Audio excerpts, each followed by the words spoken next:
Hi, my name is Richard Dunn. I'm the COO of the Atlanta Voice newspaper, and we're proud to welcome into the warehouse studios here in our facility Lieutenant Governor Geoff Duncan and the publisher of the Georgia Asian Times, Lou Wan.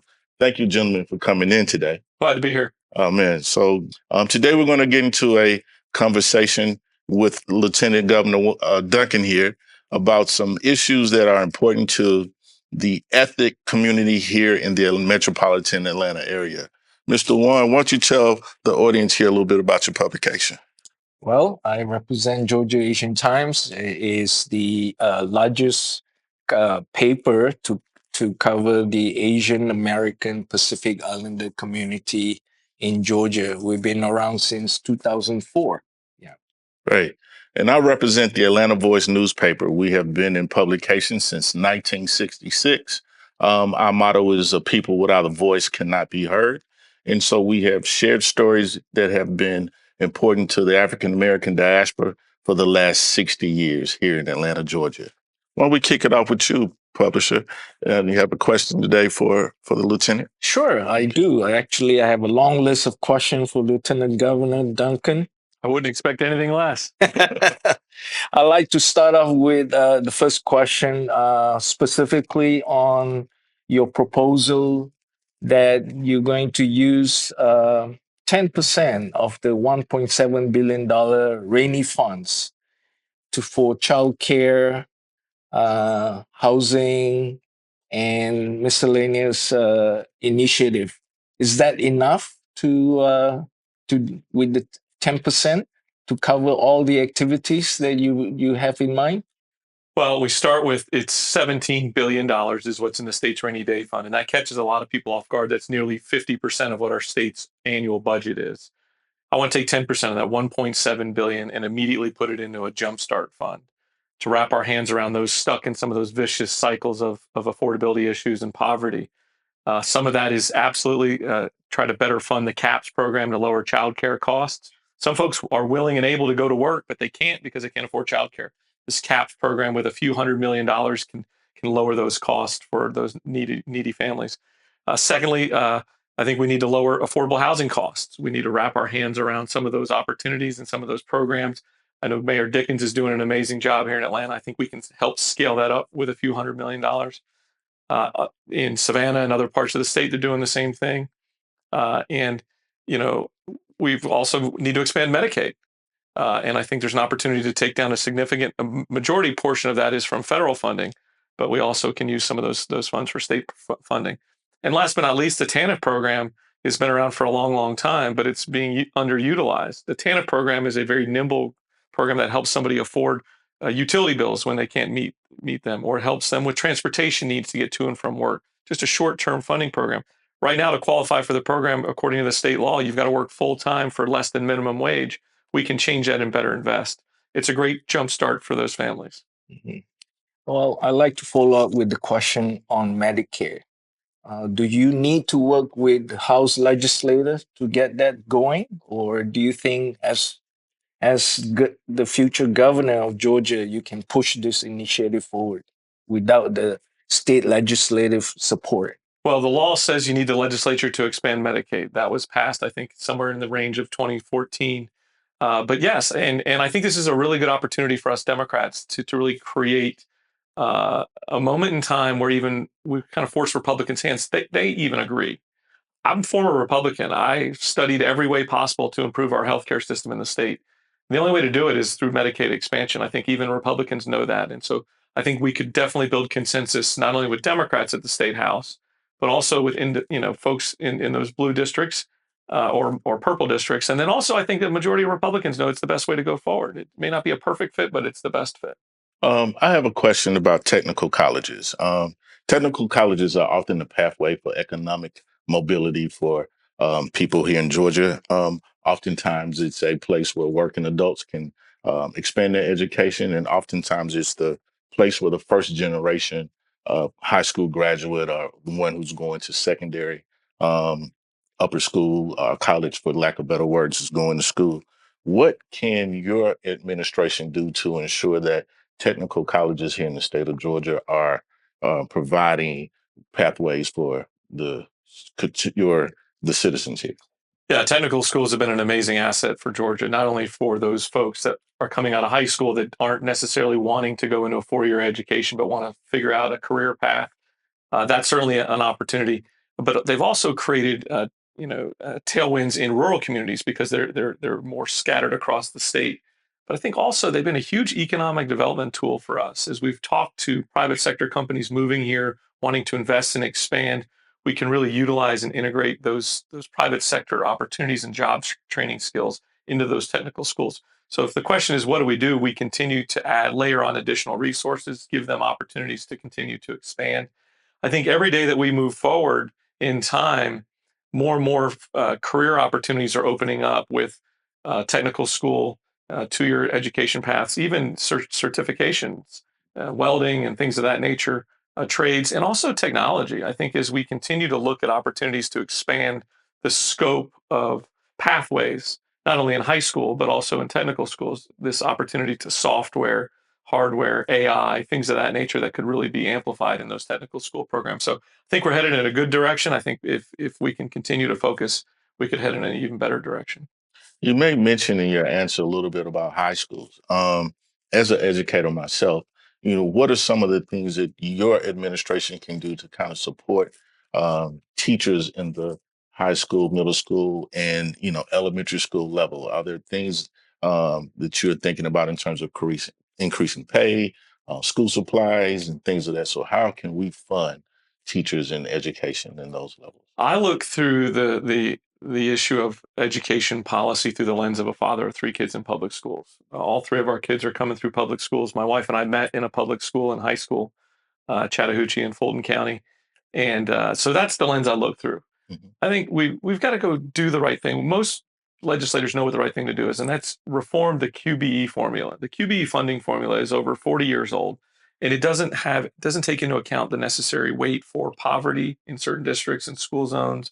Doesn't take technology, inflation, and the list goes on and on. So we've got to do the right thing and reform the QBE formula beyond partisan lines.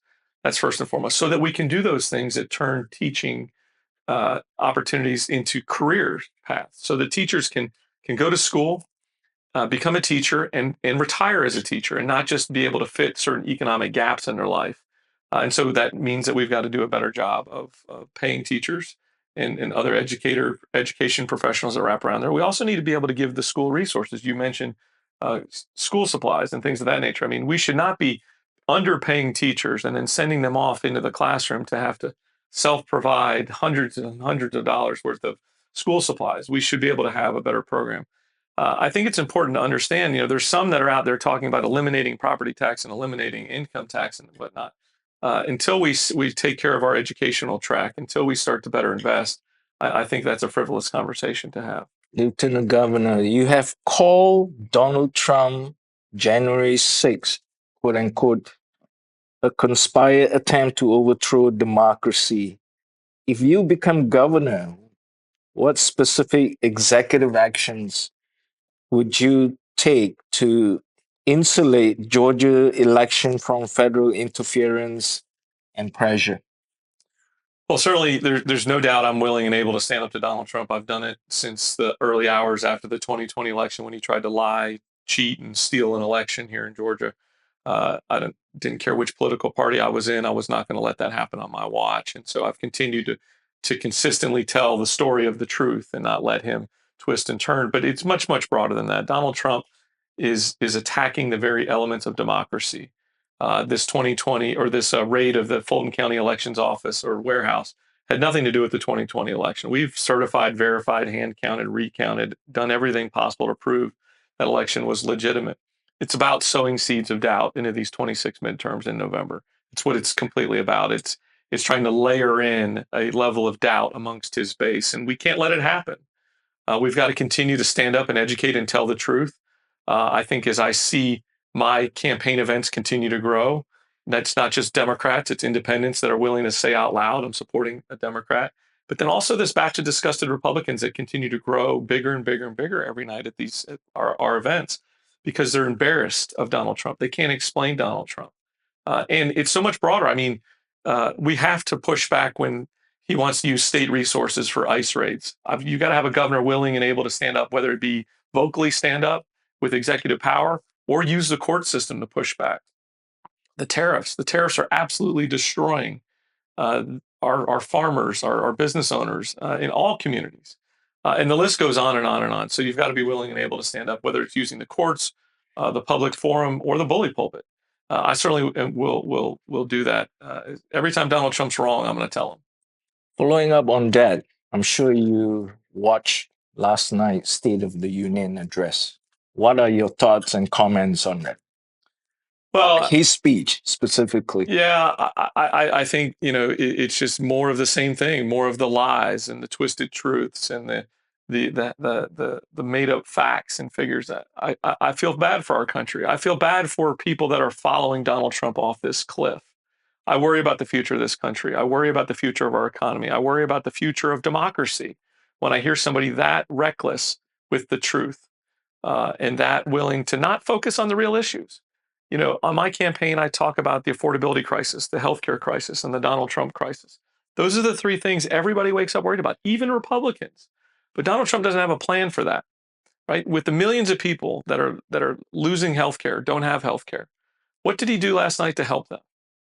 Those people that are sitting in the emergency room waiting to either go get seen by the doctor and bankrupt themselves or walk out and get back in their car because they can't afford it to just deal with their own health concerns on their own or their kids. He's not serious with leading this country. He's only serious about enriching himself and stroking his ego. Small businesses here in Georgia make up, the bulk of our ecosystem. A lot of entrepreneurs, younger people are not seeking jobs; they're seeking, how to control their destiny. What is your administration planning on doing to support small business owners here, to kind of rectify some of the DEI hiccups that have happened under the current administration? So I've been a small business owner my whole life. My wife and I started our first business as soon as my baseball career ended out of our living room, and we eventually built that business and sold it, and have started several others. So yeah, I always look through the lens of a small business owner. It's hard. It's hard in a good times, right? To be able to find the capital necessary to buy inventory and invest in employees. And most days, most Fridays, you're the last person to get paid. And I think you need to have a governor that looks through that lens and understands how difficult that is. But these are very difficult times for a small business owner, with the difficulties being able to find or afford health care. Most folks in small businesses don't have group plans, and so they're leaning into private commercial plans, or they're using Medicaid, or they get ACA subsidies, and all of that is vapor these days with the lack of leadership from Donald Trump. But I think specifically to the tail end of your question, look, this administration and Donald Trump has attempted to have an outright racist attack on the DEI process and demonized and politicized in an unfair way that is in the home of the civil rights movement. We're sitting right here in the heart and soul of the civil rights movement. There's pressure on the airport to not use DEI contracting practices. There's pressure on businesses to not use diverse and equitable and inclusive, even if they want to, which everybody should want to be diverse and equitable and inclusive in how they operate their business. As governor, I will have the most diverse state government in the state's history. We will invite folks from all corners, all makes and models, all races, all orientations to show up and be a part of our story as the Georgia state government. Not because we want to check boxes, but because we want that perspective, because we want to do the right thing, because we want to surround ourselves with thoughts and ideas and perspective in a way that makes us better and makes us operate better. I think we have a really neat opportunity in Georgia, right? Obviously, I want to win this election, but we have to make sure that a Donald Trump sock puppet is not the next governor. Because if we do, then everything that we want to solve, every problem that we're talking about, whether it be healthcare, affordability, or diverse and equitable and inclusive hiring practices, none of it is going to be on the table. And that's what I remind Democrats in every room I walk into. A second place trophy is not going to solve any of these problems. We've got to win. I'd like for you to expand your plans on affordable housing if you win the governance race.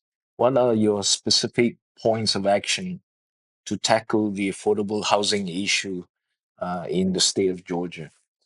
So right now, the crisis doesn't have any sort of zip code specific. It's affecting everybody, whether you're somebody trying to retire into a home, or you're a first time home buyer trying to be able to afford these escalated prices. My heart goes to that person that's working full time that still can't afford a roof over their head, that's having to surf couches with family members and friends, or having to take a bath in a public restroom, or working multiple jobs and having to sleep in the back of your car.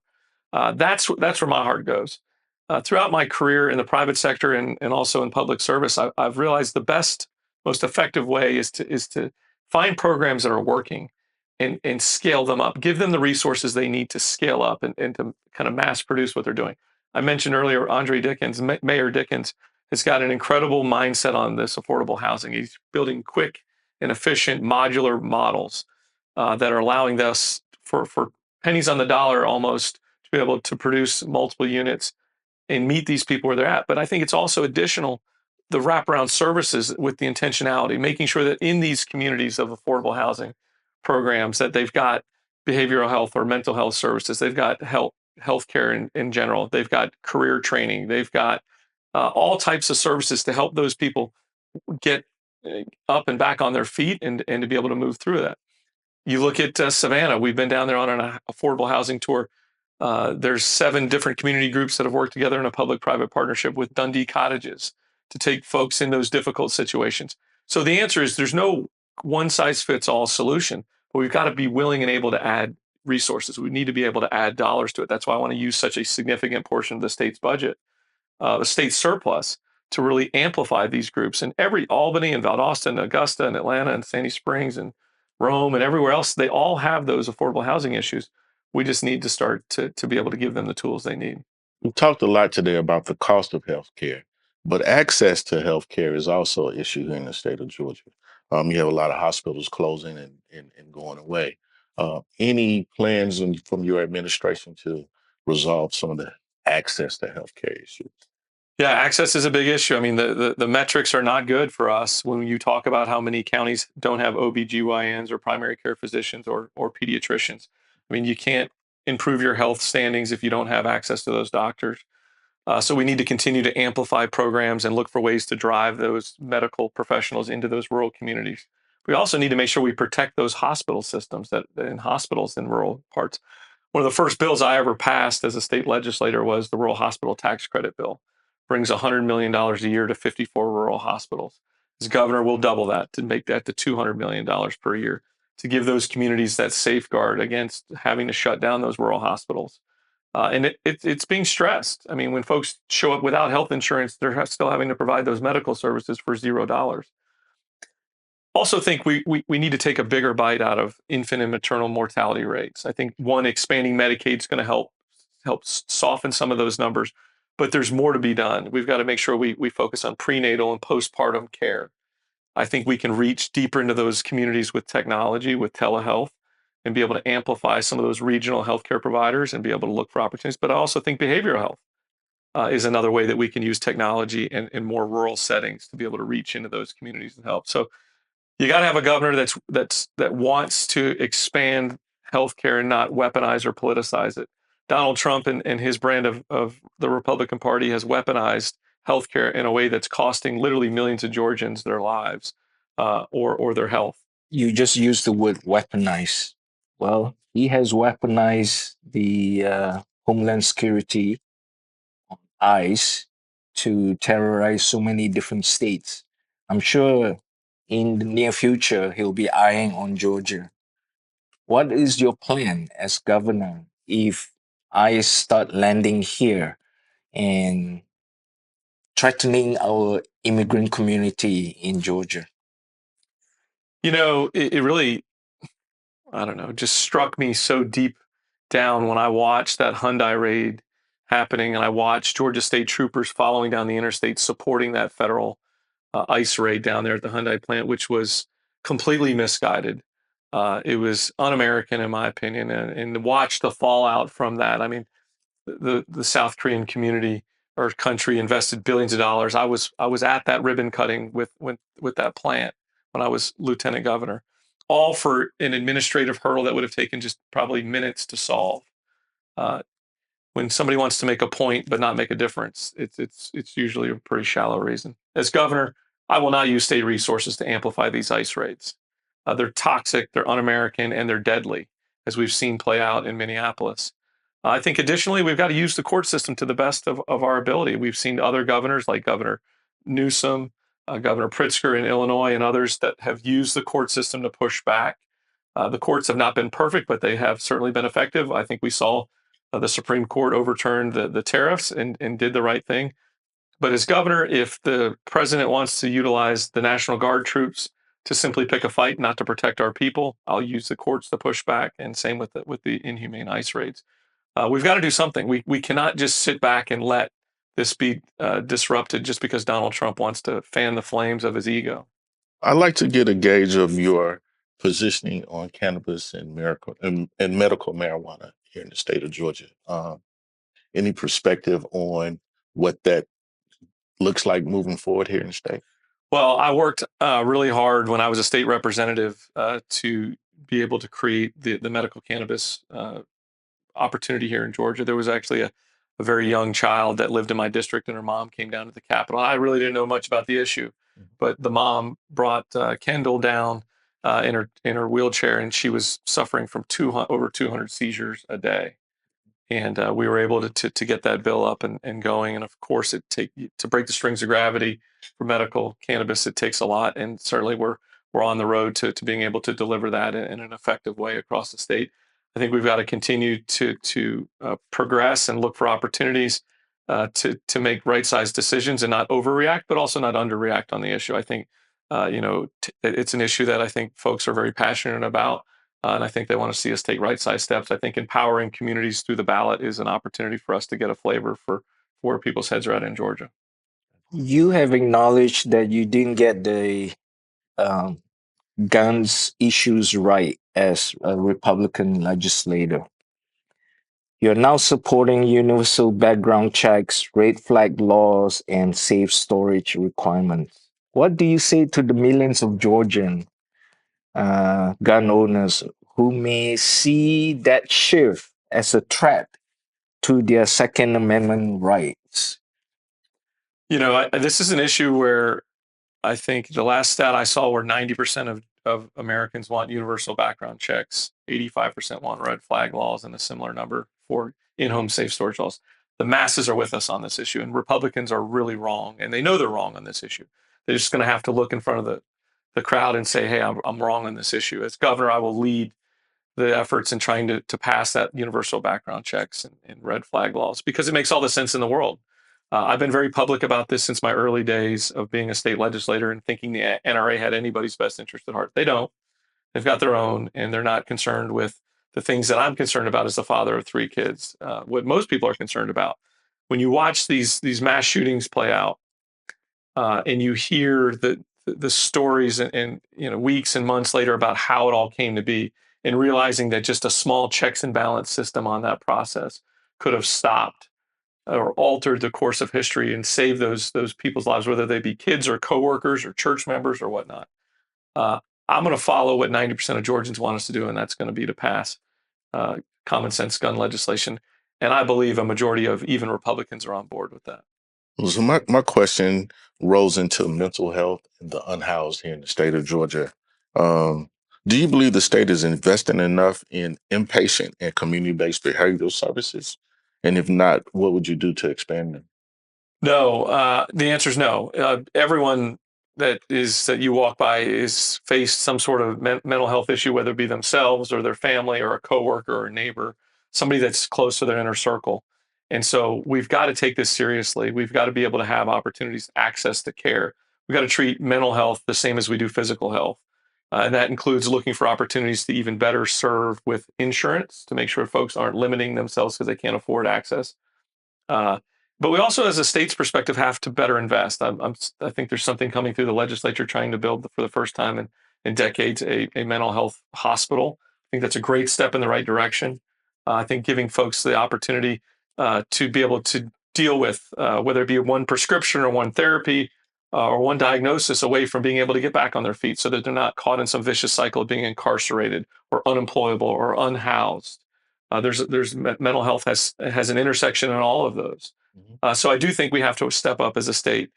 So I think it's a combination of more investment in the opportunity, working with counties and locals to making sure they're more nimble with how we are able to execute those facilities, but also putting pressure on the insurance space to have more expanded coverage. Well, seems like we are coming close to an end, but I have a final question for you, Lieutenant Governor.